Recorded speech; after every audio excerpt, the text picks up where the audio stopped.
welcome back to GV World, and I'm so excited to be back. And today's video is all about the whole program, and it's all for the aspiring English teachers out there. And it's one of the most requested video because people wanted to know what do you want to expect during the TOEFL program, or what are the assignments that you are supposed to do during your TOEFL program. So let's begin the video. So the main assignment that you have to do during a TOEFL program is prepare this huge file up here. So this is called as the TPJ or TPL, the Teacher Practice Journal or log. You can call it any way you want. So the TPJ is actually the main assignment that you have during a TESOL program. So this is strictly for TESOL Trinity TESOL program.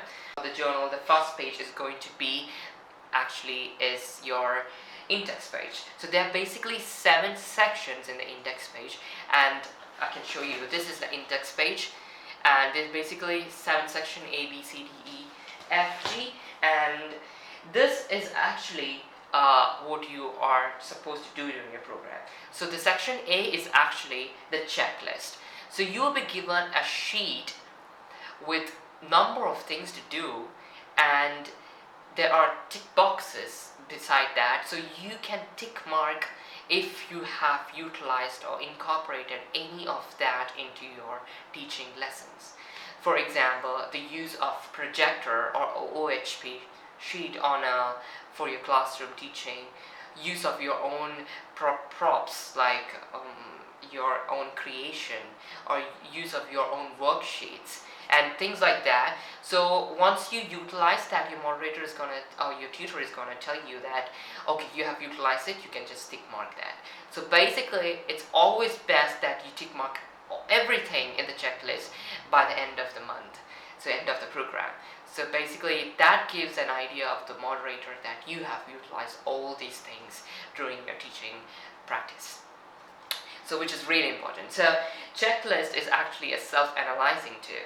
So that is one thing you need to do. That's the first thing in section A. The section B, when we move on to, is about the record of lessons. So the foundation of teaching English is about creating lesson plans. So you have a reference book, which is called as it's basically a Cambridge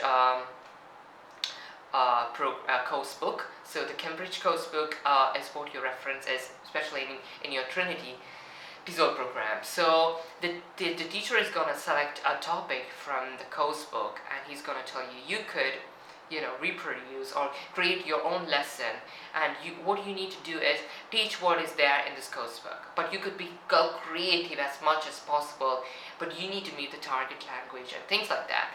So it's up to our imagination what we wanted to teach during the class, but this is as a reference, and so that really helps you to explore on your teaching aspects.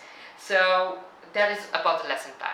So the basic thing about the lesson plan is the lesson plan performer. So that's like a sheet that is given to you with various sections on it. The first is what kind or what part of teaching are you going to do during your next lesson. That is whether it's reading, writing, or is it listening skills. So you could tick mark one of that, and then you could say what is your aim, then what is your target language, then what are the things you anticipate in the students, like whether they're going to make this mistake or when they're going to do mistake on the other part. So you could write that too, and then also how you're going to improve, and what are the things you anticipate that's going to be a kind of a confusion for the students, how you're going to overcome that. That is actually the first part of the performer.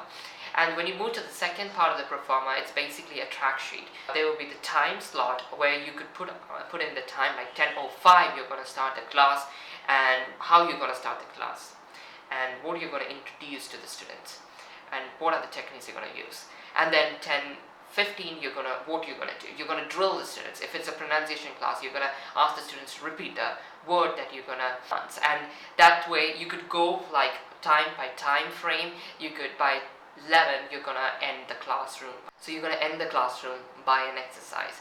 So in this way you have organized everything that you're gonna do in the lesson. So this is basically the lesson, and it's about that you gotta complete 10 lessons like this during the course of duration of your program successfully.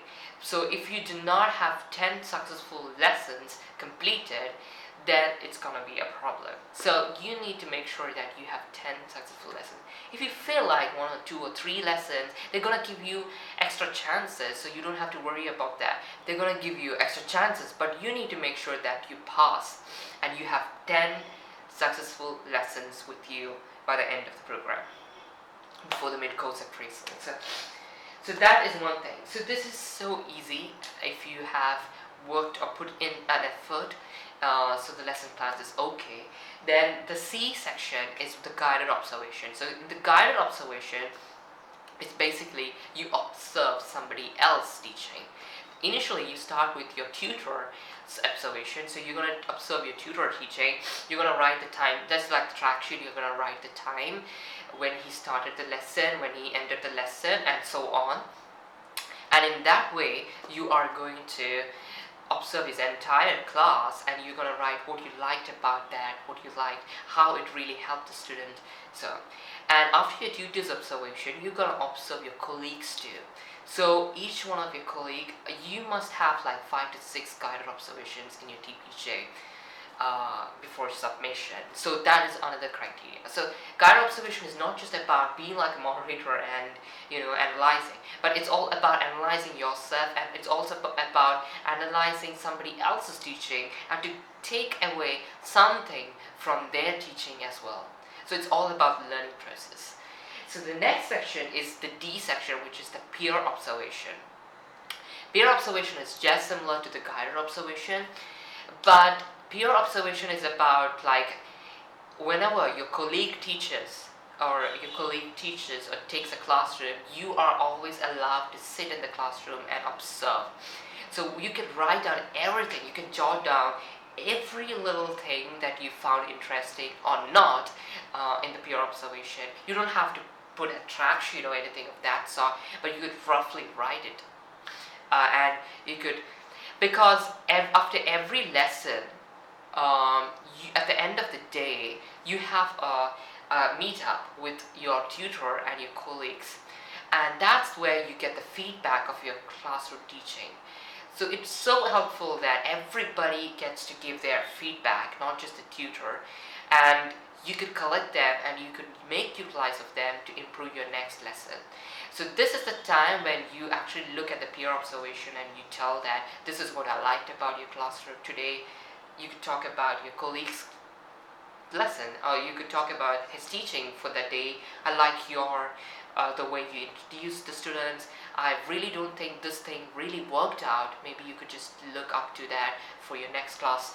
So that's how you basically give the feedback, give and take. It's all about give and take, and you improve your next lesson. So these things which you have collected is what you're going to place here in the peer observation. And the section C is the mid-course appraisal. So this is where the midterm happens. So you're gonna reflect yourself into the first half of your course, and this is the time when actually the tutor and the moderators are gonna test you on your knowledge, on how you have improved. They're gonna check all your previous works and everything. They're gonna do a small test on how on grammar and everything, all covering all the sections, and to see whether there is a development or not. So at this point of time, you must be able to show some of your successful lessons. So if you do not have lessons, they might, go through it and say that maybe, you might not get into the second half of the program because you have a plenty of failed lessons. So being a TEFL teacher is about teaching students. It's not about that you know the language, but you need to, resonate it to the students. So that's when they really analyze about your progress. And basically, on the first hand, if you have enrolled for the program, that really makes you capable of being a teacher. But if you don't put in the effort, then it's gonna be quite a problem. So if you go up to date in a track, for you, the mid-course appraisal is going to be really easy. All you have to do is write the exam and reflect yourself. So there's a mid-course appraisal form where you're going to reflect yourself deeply into each section, like what things you learned, what actually helped you to be in classroom training. So this is why I tell you in classroom TEFL course is always best. So when you physically are present in a classroom teaching students, that's a whole new experience than a virtual learning. So that really helps you. You could reflect on that. You could write about everything in detail in the mid-course appraisal form, and then you could submit. And that's all about the mid-course appraisal. Then you move to the second half, which is basically another lesson plans and so on. So then the F section, you're gonna place a Trinity form. That's basically a formal Trinity form. It's a student requirement. So that's that. And lastly is what you have, the G section is the conclusion form.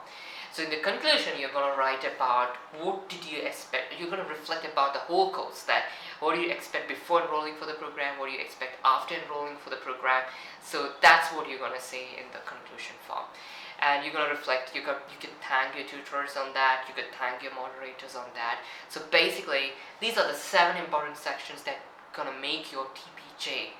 So once you have an amazing TPJ, there's nothing that's going to bother you at all. And this is actually where you also get to have your grade marks. So make sure you get an A grade because it's worth it. Because by the end, when you go to our job, an employer just checks your TPJ on your certificate. It's always a great impression to have a good grade, and having a good grade is not tough when you put in your effort. So you just have to do everything up to date, because if you do not go in track, you're gonna create a mess at the time of the mid-course appraisal. So you're gonna get totally confused on what to put up where, and then the mid-course appraisal day, you're gonna be totally messed up, and that's not what you want. So you have to be up to date so that mid-course appraisal is smooth. And so if that's smooth, then the entire course is smooth.